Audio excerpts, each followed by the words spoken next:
Ce programme vous est offert par TNT Africa.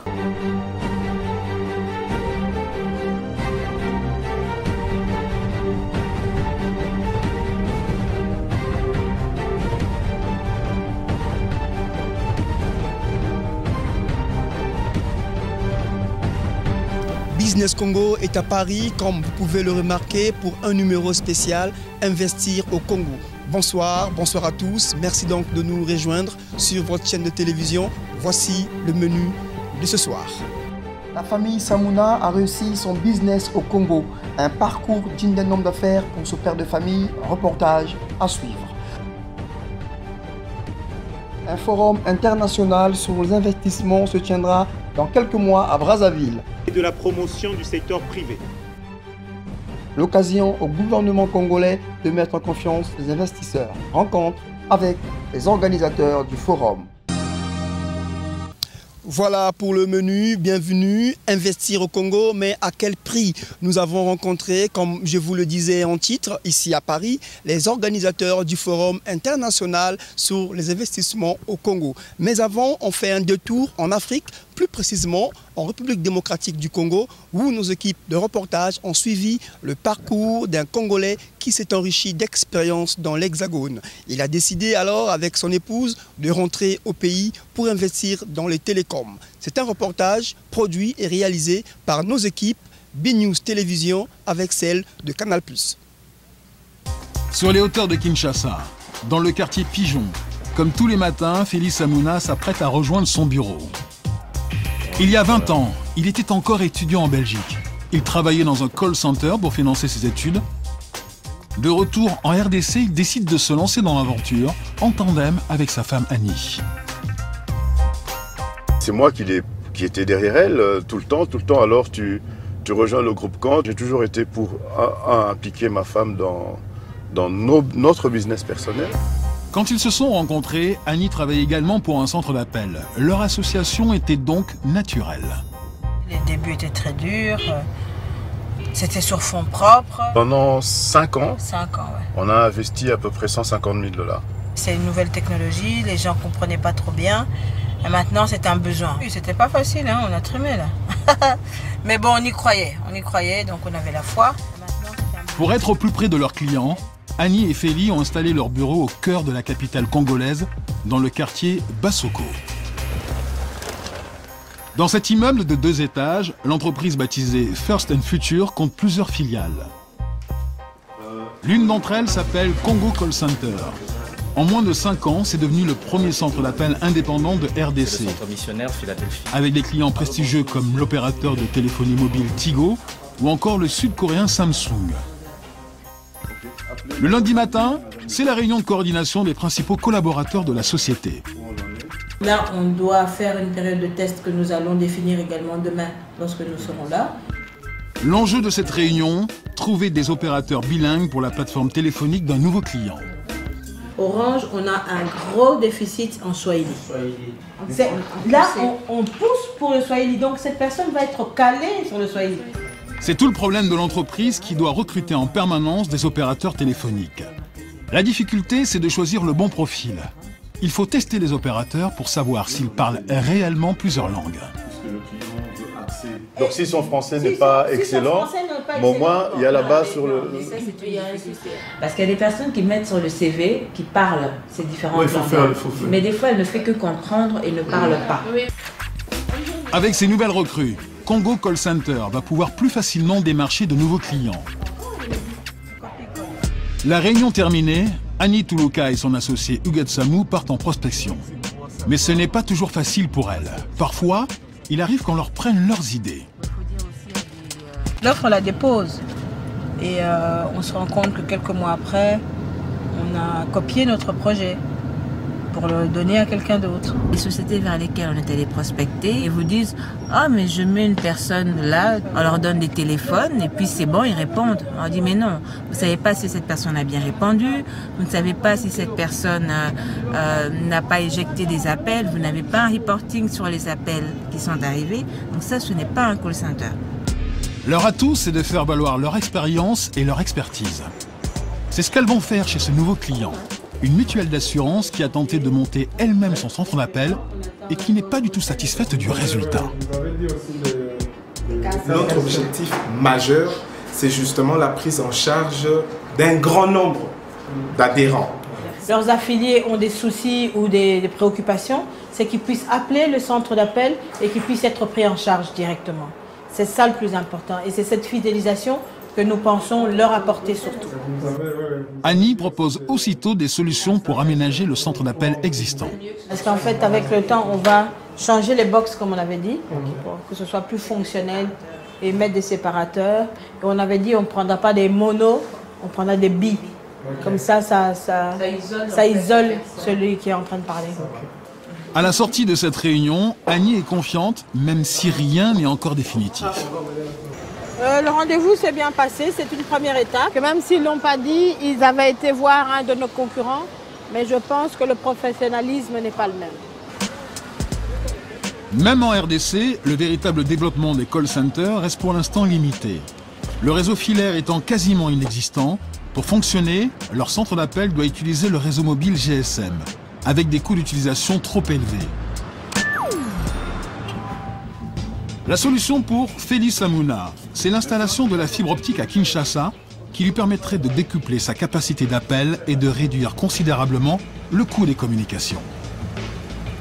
Sur le GSM, la communication tourne aux alentours de 13 cents US.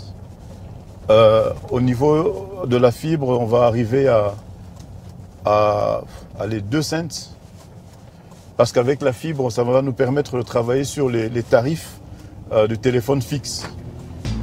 Alors, pour ne pas freiner sa croissance, Félix Amouna utilise l'une de ses filiales, une agence de pub pour gagner de nouveaux clients.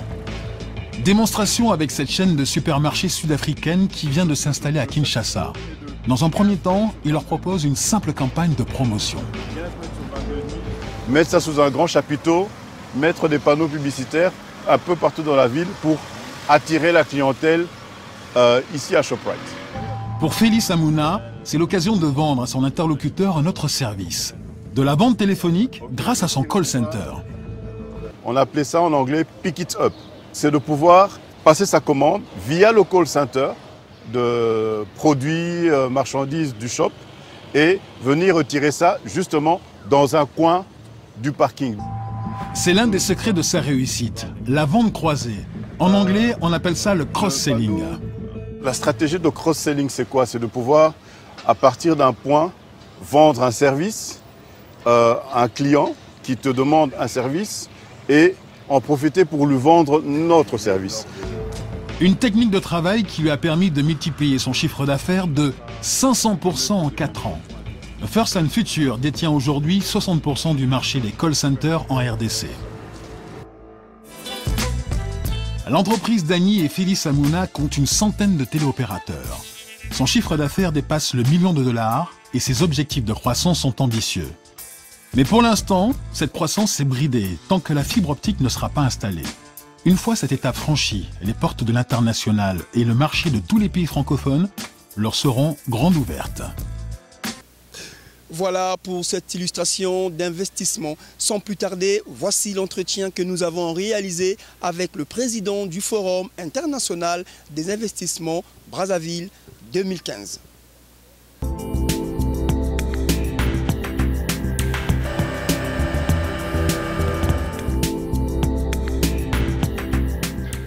Ce forum est un forum qui va donc faire bien sûr la promotion des investissements au Congo. L'idée étant qu'à la suite des efforts qui ont d'ores et déjà été réalisés dans le pays, notamment sur les infrastructures de base, la rédaction et la gestion du PND, du Plan National de Développement, il est temps de passer à une autre phase et de faire maintenant venir les investisseurs. Alors vous allez avoir un forum d'abord qui va se dérouler sur 3 jours. 2 jours qui seront avec des séances plénières sur l'économie et la macroéconomie en général du pays. Vous aurez également des ateliers thématiques, les ateliers thématiques étant liés aux secteurs d'activité qui ont été mis en exergue dans le PND. Donc vous allez avoir l'agro-industrie, vous allez avoir le secteur des mines, vous allez avoir le tourisme, l'hôtellerie, enfin tous les secteurs qui aujourd'hui ont potentiellement besoin d'investisseurs. Aujourd'hui, le Congo est vraiment sur la scène internationale avec un crédit qui montre qu'il y a beaucoup de choses à faire. Nous avons bien sûr interrogé les institutions internationales, nous avons consulté des cabinets d'audit, nous avons consulté nos partenaires internationaux et tout le monde nous dit qu'effectivement, le Congo aujourd'hui est à une phase de transition où il faut passer l'étape suivante et mobiliser les investisseurs. Ne ratez pas le coach du Forum Investir au Congo-Brazzaville, puisque ce sera l'opportunité pour vous d'avoir toutes les informations et de pouvoir trouver des projets d'investissement ou de partenariat. Je vous recommande d'ailleurs de vous rendre sur le site internet du Forum, qui est tout simplement www.icb2015.com, sur lequel vous trouverez toutes les informations pour y participer. Et vous trouverez également une bourse de projets mis en ligne, des projets aussi bien publics que privés, qui sont classés également par département au niveau du Congo, puisque je rappelle que ce forum se tient à Brazzaville, et génère aussi des partenariats sur tout le pays. Donc venez à Brazzaville et vous aurez toutes les informations. Voilà une plateforme de croissance et d'opportunités. Sans transition, il est jeune, ambitieux, il s'appelle Davila, il est styliste, il ambitionne monter une marque de fabrique des vêtements au Congo. Son entreprise sera implantée à Pointe-Noire. Nous l'avons rencontré ici à Paris. Voici le portrait de la semaine. Voici Even.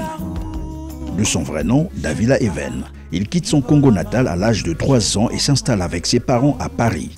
Très tôt, il va se familiariser avec le métier de la mode.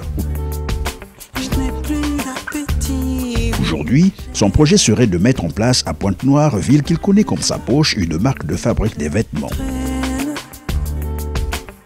Il proposera des coupes de qualité à la population ponténégrine et d'Afrique. Un projet, on va dire, ambitieux.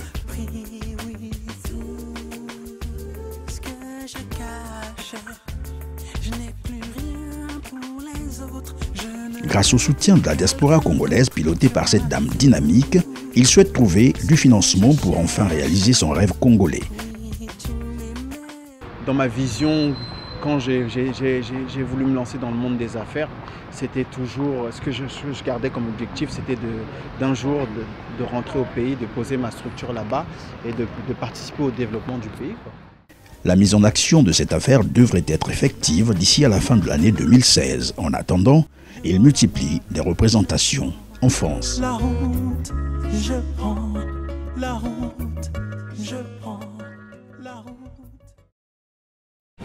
Voilà, Business Congo, c'est fini pour ce soir. Nous étions à la Cité des Sciences et d'Industrie de Paris. À la caméra, Ranger Smith. On se retrouve la semaine prochaine, même chaîne, même heure, avec même plaisir. Au revoir.